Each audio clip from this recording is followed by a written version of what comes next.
안녕하세요. 함께 기억하고 널리 알리는 역사관 포모즈 진행자 병용입니다. 네, 다시 원래 녹화하던 곳으로 돌아왔는데요. 네, 참 오랜만에 오는 것 같습니다. 네, 오늘은 또 한 분의 신입 도슨트 선생님과 함께 녹음을 진행하게 될 건데, 네, 서사랑 선생님 자기소개 부탁드립니다. 안녕하세요. 저는 청년 도슨트로 활동하고 있는 서사랑이라고 합니다. 네, 반갑습니다. 그리고 1월에 이어서 오늘도 녹음에 함께 하시는 권주련 선생님도 자기소개 부탁드립니다. 안녕하세요. 저는 작년 5월부터 국립일제강제동원 역사관에서 도슨트로 활동 중인 권주련입니다. 포모즈 녹화가 오랜만이라서 많이 떨리는데 잘 부탁드립니다. 네, 오늘 이렇게 두 분 나와주셔서 너무 반갑습니다. 혹시 서사랑 선생님 어떻게 역사관 도슨트에 지원하게 되셨는지 여쭤봐도 될까요? 역사관에서 전하는 강제 동원의 이야기를 통해 누군가에게 위로를 주고 우리의 아픈 역사를 전달해주는 사람이 되고 싶다고 생각하여 지원하게 되었습니다. 아, 네, 그렇군요. 역시 도슨트라는 게 전시를 설명하고 또 지식을 전달해주는 역할도 있겠지만 사람 대 사람으로서 이야기를 하다 보면은 뭐 누군가에게 힘을 줄 수도 있고 위로를 주게 되고 뭐 그런 일들을 얻게 되는 것 같습니다. 네, 또 우리가 얼마 전에 추석이었잖아요. 그래서 우리 다들 추석 때 뭐 했는지 이렇게 근황을 한 번씩 얘기하는 시간을 가지면 좋을 것 같은데 저는 오랜만에 이제 기차를 타고 항상 버스를 타고 가다가 추석 때는 오랜만에 기차를 탔어요. 그래서 기차 타고 본가에 다녀왔습니다. 가가지고 오랜만에 가족들도 만나고 친척들 얼굴도 보고 또 맛있는 음식도 많이 먹는 그런 연휴를 보냈는데 우리 선생님들은 또 어떻게 연휴를 보내셨는지 한번. 저도 오랜만에 가족들이랑 친척들을 만났습니다. 가족들과 새로 베테랑 영화 개봉해서 그것도 네. 보고 경북 청도에 가서 촌캉스를 하고 왔습니다. 그래서 거기 모닥불 피워서 불멍도 하고 바비큐도 구워 먹고 아주 여유로운 시간을 가졌습니다. 그렇군요. 저도 이번 추석에 가족들이랑 전도 굽고 맛있는 음식을 먹으면서 추석을 보낸 것 같습니다. 네, 진짜 전 굽는 건 국룰이죠. 진짜 전 먹다가 전마카세라는 네, 전 먹다가 진짜 배가 너무 불러가지고 진짜 날씨도 덥고 그래서 옛날 추석들과는 좀 다르게 더웠잖아요. 그래서 산책도 못하고 집에서 퍼져 있었던 그런 추석이었던 것 같습니다. 촌캉스 저도 예전에 8월이었던 것 같아요. 공기 좋은 데 가가지고 불멍도 하고 그냥 글램핑 했었던 것 같은데 참 좋은 것 같더라고요. 네, 그래서 기사님들 말씀 들어보니까 요즘 들어서 명절 보내는 방법이 좀 다양해지고 있는 것 같다 이런 생각이 드는 것 같아요. 근데 문득 우리 일제강점기 때 추석은 어떤 모습이었을까 이렇게 생각을 해보게 되는 것 같은데 네, 그래서 이번에는 일제강점기 추석에 대해서 이야기를 한번 나눠볼까 합니다. 먼저 주련쌤이 추석에 본 의미에 대해서 이야기해 주세요. 음력 8월 15일인 추석은 가을이 한가운데 있다고 해서 한가위라고도 불리는데요. 추수를 하기 전에 농사의 중요한 고비를 넘겼을 때 미리 곡식을 걷어서 조상에게 제사를 지내고 풍년을 기원하는 것이 추석의 본 의미라고 합니다. 여름 농사일은 이미 끝냈고 가을 추수라는 큰 일을 앞두고 날씨도 아주 적절하고 성묘도 하기 좋아서 놀면서 즐기는 명절이었다고 합니다. 네, 그렇죠. 추석은 조선시대 때부터 설날, 그리고 한식, 단오와 더불어서 4대 명절에 속했다라고 하더라고요. 네, 더도 말고 덜도 말고 한가위만 같아라. 이런 표현이 있는 것처럼 가을의 중앙에 위치한 것이 추석입니다. 그런데 요즘 날씨를 보면은 참 너무 더워가지고 믿기지 않는 그런 얘기지만요. 그렇다면 사랑쌤은 추석의 세시, 의례나 놀이에 어떤 것이 있는지 한번 말씀 부탁드립니다. 추석의 세시 의례로는 송편을 빚어 조상의 차례를 지내고 성묘하는 것을 들 수 있습니다. 추석 전에 조상의 산소를 찾아 벌초를 하고 추석날 아침에는 핵국으로 빚은 송편과 각종 명절 음식을 준비하여 차례를 지내고 성묘를 합니다. 또한 추석의 전통 놀이에는 강강술래, 줄다리기, 가마싸움, 거북놀이, 소싸움, 닭싸움을 들 수가 있는데 이는 단순히 놀이일 뿐만 아니라 풍농을 기원하고 예측하는 신앙적인 의미도 내포하고 있습니다. 네, 맞아요. 추석에는 역시 송편인 것 같아요. 송편을 직접 빚기도 하지만 요즘에는 시장 가가지고 사서 먹는 것 같기도 해요. 이번 명절에 저희 부모님도 시장에 가셔가지고 이제 송편을 구하러 가셨는데 떡집에 떡들이 금방 동이 나가지고 그걸 구하는데 애를 좀 쓰셨다. 그런 얘기를 들었습니다. 네, 벌초도 안 간지 좀 꽤 된 것 같고 줄다리기라든지 뭐 이런 닭싸움 이런 것도 되게 어릴 때 했던 그런 기억뿐인 것 닭싸움. 같아요. 네. 그래서 이제는 일제강점기 추석에 대해서 본격적으로 이야기를 나눠보겠습니다. 일제강점기에도 조선 민중들에게 추석은 음력 8월 15일을 전후로 하여 각종 세시의례와 세시놀이를 해온 중요한 명절로 인식되었습니다. 조선인들은 각 가정에서 송편을 빚고 조상에게 차례를 지냈습니다. 이들은 대개 거주지 주변에서 솔잎을 구해와서 아까 선생님이 말씀하셨던 것처럼 송편을 찌기도 하고 명절 음식을 준비하였습니다. 또한 송편과 함께 토랑국을 차례상에 올리는 경우가 많았다고 합니다. 네. 일제강점기는 제가 알기로 저기 추석이 공휴일이 아니었다라고 이렇게 하는데 혹시 그런가요? 네, 맞습니다. 특히 경성 등 대도시권의 조선인들에게 음력 추석은 설 다음으로 중요한 이대 명절로서 세시의례와 세시놀이를 하는 것과 더불어 근대의 여러 여가나 유의를 즐기는 날, 도시의 축제일로서 활용되었습니다. 당시 신문에 따르면 일제강점기 음력 추석은 공식적인 휴일은 아니었으나 자체적으로 휴업하는 회사나 공장들이 종종 있었다고 합니다. 이들은 휴일 동안 야유회나 운동회 등을 열기도 했습니다. 또한 주요 대도시와 각 농촌에서는 영화나 연극, 음악회 등 공연이나 씨름 행사 등이 열렸습니다. 네, 우리가 일제가 우리나라에 들어오기 전후로 해서 양력이 사용되었잖아요. 그래서 양력 사용을 권장했던 그런 일제가 신정, 그 당시에 양력설을 권장했던 것과는 다르게 음력 추석의 휴일을 특별히 금지하지는 않았나 봐요. 그렇다면 성묘 가는 것도 허용이 되었나요? 일제강점기 때도 추석 성묘는 추석을 대표하는 세시의례였는데요. 그 모습은 당시 유력 신문인 매일신보에 드러나고 있었습니다. 그 내용은 추석 성묘자를 위해 전차를 증발한다, 추석날 성묘군 그득한 묘지 등 성묘자들을 위해 정차를 증편한다는 것과 묘지마다 붐비는 성묘자들을 묘사한 것이었습니다. 네, 일단 여기까지만 본다면 좀 흥미로운 것 같아요. 일제가 전차를 운영하면서 보는 이득이 그런 추석 기간에 성묘하려는 사람들의 수요와 좀 무관하지 않기 때문인 걸까? 이런 생각이 좀 드는 것 같아요. 아무튼 일단 조선 민중들이 억압을 받았다라는 내용이 보이진 않는 것 같은데 그렇다면은 일제가 민족 말살 정책을 시행하던 1930년대 이후의 상황은 어땠나요? 일제는 신문을 통해 음력 추석에 행하는 성묘에 대해 다소 부정적인 견해를 드러내거나 구추석이라는 명칭을 사용하면서 이를 정근대의 세시에 불과한 것으로 규정짓기 시작했습니다. 일제는 조선의 민족성 말살을 위해 추석 명절을 축소하였고 공휴일에서 제외시켰으며 제사와 전통놀이 등을 금지하였습니다. 그리고 당시 신문을 보면 추석을 전후로 해서 밀주에 대한 대대적인 단속을 벌여 이를 검거했다는 내용이 자주 보도되었습니다.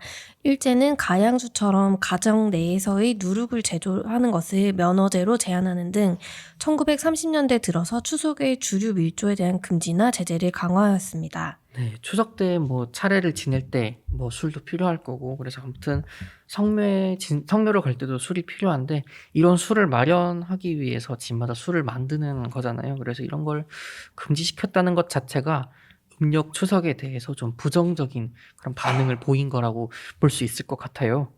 네, 그렇습니다. 또한 추석날을 전후로 하여 각 지역마다 경계태세를 강화하는 분위기가 형성되었고 추석 명절 전후로 형성되는 각종 모임이 단속의 대상이 되었습니다. 특히 1937년 이후에는 본격적인 전시체제에서 세시놀이 대신 노동을 할 것, 추석 명절에 새는 비용을 절약하여 헌납할 것 등이 권장되기 이르렀습니다. 1939년에는 추석에 떡을 만들지 말 것이 권장되었고 1942년에는 추석 명절을 총후 연성의 날과 연관짓는 등 추석 명절은 전시체제기에 들어 억압되는 양상을 보였습니다. 네, 방금 사랑쌤이 말씀하셨던 내용 중에서 그 매일신보 원문 제목이 있어요. 그걸 보면은 이제 풀 텍스트로 쌀을 절약합시다. 우선 추석에 해먹는 떡을 해먹지 맙시다. 라든지 안 그러면 뭐 밥 한 술 먹기도 죄송한 일. 우리 집은 떡 없는 추석 이런 식으로 표현이 되어 있더라고요. 그리고 총후연성이라는 단어가 있었는데요. 그러니까 말 그대로 우리가 쏘는 총이거든요. 그 총의 후방에 있는 이들도 그 한국 시민으로서 심신을 단련해야 한다. 그런 뜻을 그 당시 일제가 사용한 그런 단어입니다. 이거 보니까 당시에 일제가 시행한 그런 민족 말살 정책에 의해서 우리의 고유한 명절인 추석이 가진 의미가 크게 훼손되었다 그런 느낌을 받았습니다. 네, 그렇다면 마지막으로 조선에 체류하고 있던 일본인들은 그 가을의 세시를 어떻게 여기고 있었을까요? 조선, 특히 경성의 일본인들에게 중요하게 인식되는 가을의 세시는 경성 신사 마츠리였습니다. 경성 신사는 대한제국 시기인 1898년 창건된 남산 대신궁이 개축된 이후에 새로 붙여진 이름이었는데요. 경성 신사에서는 1913년부터 매년 양력 10월 16일에서 17일까지 축제를 열었습니다. 1914년부터는 전야제를 더해서 3일간의 축제로 확대하였고 1936년부터는 4일간의 축제로 확대하여 1943년까지 지속하였습니다. 그리고 1944년에 마지막 축제를 진행하였는데 일제는 이 축제에 경성의 조선인들을 참여시키려 했습니다. 그러나 이러한 일제 탄압에도 조선 민중들은 음력 추석의 전통을 이어가고자 노력하였습니다. 그리고 1927년 만주의 추석 만세 운동과 1942년 경성의 추석 항일일거 등 독립운동이 있었기에 지금의 우리도 그 전통을 이어나갈 수 있는 것이 아닌가 하는 생각이 듭니다. 네, 역시 현직에 계신 도슨트 선생님들이라 그런지 설명을 아주 흥미롭게 잘 해주셨던 것 같습니다. 네, 다음은 역사관 도슨트라면 한 번씩은 거쳐가는 코너입니다. 첫 번째는 도슨트의 원픽 유물 소개 타임인데요. 네, 매달 팟캐스트 참여하시는 선생님들이 달라서 이 질문을 꾸준히 하고 있습니다. 네, 그래서 사랑쌤은 혹시나 그 해설하실 때 꼭 설명하시는 유물이 있는지, 네, 꼭 유물이 아니어도 괜찮습니다. 네, 저는 보통 설명할 때 군사 우편을 이야기하고 넘어가는데요. 당시 편지나 엽서를 군에서 검열하여 동원지와 생활고에 대해서도 이야기 못하였던 현실이 당시의 탄압적이던 시대를 단편적으로 보여주는 예시라고 생각했습니다. 네, 군사우편 저도 관람객분들한테 꼭 이렇게 한 번씩 설명을 하고 넘어가는 부분인 것 같아요. 네, 저 같은 경우에는 상설전시 후반에 보면 왜 오키시마호 사건 다음에 보면은 그 영상물로 나오고 있습니다. 그래서 포로 감시원 조문상과 양칠성에 관한 이야기를 설명을 하고 있는데요. 이 두 포로 감시원이 총동원 체제 시기, 그러니까 뭐 1930년대 말부터 40년대 사이에 동남아시아 지역으로 끌려간 그 포로 감시원입니다. 그래서 이 실제 사례를 담고 있는 영상이라 관람객분들한테 이해하기 쉽도록 설명을 하는 편인데, 이게 영상 자체가 서서 보시기에 길이가 긴 편이기도 하고, 또 관람객분들이 다가가셨을 때 영상이 처음부터 나온다는 그런 보장이 없잖아요. 그래서 제가 해설 대본을 만들 때 그 내용을 미리 익혀서 이제 관람객분들께 설명을 드리고 있습니다. 그래서 간단하게 말씀드리면, 그 조문상이란 분은 전범 재판으로 사형을 당하셨고요. 나머지 한 분, 양칠성이라는 분은 인도네시아에서 그 인도네시아 독립운동을 이렇게 돕다가 그런 최후를 맞이했다는 그런 점이 참 가슴 아픈 부분이었던 것 같습니다. 그리고 두 번째 공통 질문인데요. 혹시 사랑쌤은 전시 해설을 하실 때 강제동원에 대해 새롭게 알게 된 부분이나 활동에서의 어떤 TMI 같은 게 있으실까요? 저는 국내 강제동원뿐만이 아니라 해외에서도 강제동원된 피해자분들의 상황과 이야기를 알 수 있었던 점이 새로웠던 것 같습니다. 네, 그렇죠. 우리가 잘 알려지지 않은 그런 해외 사례들을 많이 다루고 있는 게 우리 역사관인 것 같아요. 그래서 주련쌤은 혹시 저보다도 이렇게 경력도 많으시고 또 베테랑이시니까 혹시 해설하실 때 좀 유용한 팁이 있다면 저한테 하나만 알려주세요. 저는 다른 선생님들이랑 짝꿍이 되면 한 번씩 다른 선생님들 하시는 해설을 다 들어보거든요. 근데 선생님들마다 관심 있는 유물도 다 다르시고 해설하는 스타일이 달라서 되게 많이 배우고 있어요. 그래서 거기서 배운 팁 중에 하나인데, 관람객이 오시면 연령대나 방문하신 이유를 먼저 여쭤보고 좀 구체적으로, 그리고 그에 맞게 해설을 해드리려고 노력합니다. 예를 들어서 초등학생 친구들이나 부모님이 견학차 함께 오신 것이라면 역사적인 배경 설명을 길게 하기보다는 유물 위주로 좀 흥미있게 핵심만 전달하려고 하고요. 성인 관람객들이 여행을 하러 부산에 오셨다가 이제 검색해보시고 방문하시는 경우가 있는데, 이런 경우에는 어떻게 부산이 이 역사관을 만들게 됐는지 이런 지역적인 특성을 좀 강조하는 식으로 해설을 하고 있습니다. 이렇게 했을 때 질문도 많이 해주시고 서로 소통이 잘 되는 것을 느꼈습니다.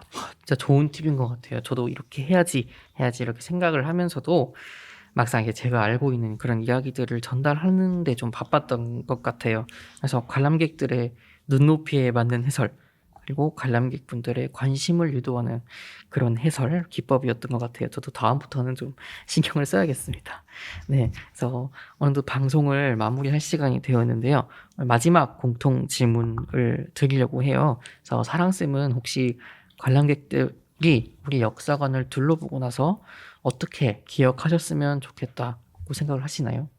역사관을 둘러보면서 단순히 역사를 전달하는 것뿐만이 아니라 인권에 대해서도 생각할 시간을 가질 수 있다는 점이 인상적이었는데요.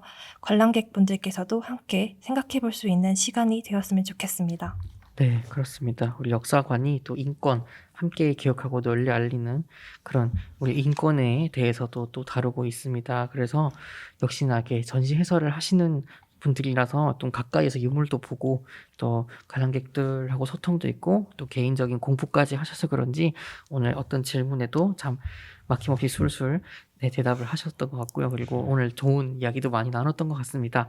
네, 그래서 오늘 마지막으로 방송이 어땠는지 주련 선생님부터 소감을 듣고 마치도록 하겠습니다. 네, 저는 주말에 주로 해설을 해서 사랑 선생님과 처음 뵙는 호흡은 처음 맞춰보는데 뜻깊고 사랑 선생님 말씀 듣다 보니까 처음 도슨트 시작할 때 제 마음가짐도 떠오릅니다. 그리고 포모즈 1회를 처음 녹화했을 때가 떠오르는데 그때는 또 주제가 설날에 관한 내용이었거든요. 네, 명절 특집이군요. 네, 그래서 그렇게 이어지는 게 좀 신기하기도 하네요. 그리고 관람객 분들이 아무래도 많이 관심을 가져주시고 저희 이 팟캐스트도 들어주셔서 도슨트 활동도 계속 될 수 있는 것 같습니다. 앞으로도 역사관 많이 찾아주시면 감사하겠습니다. 네, 저도 오늘 주련쌤 너무 처음 뵈서 떨리고 팟캐스트도 처음이라 굉장히 떨렸는데 그래도 병영쌤이랑 주련쌤께서 잘 이끌어주셔서 마무리할 수 있었던 것 같습니다. 네, 오늘 두 분 다 같이 해주셔서 너무 감사했습니다. 정말 두 분 다 정말 나긋나긋하게 정말 듣기 편안한 목소리로 저도 편안하게 방송했던 것 같아요. 네, 그럼 지금까지 함께 기억하고 널리 알리는 역사관 포모즈 진행자 병용 출연 사랑이었습니다. 감사합니다. 감사합니다.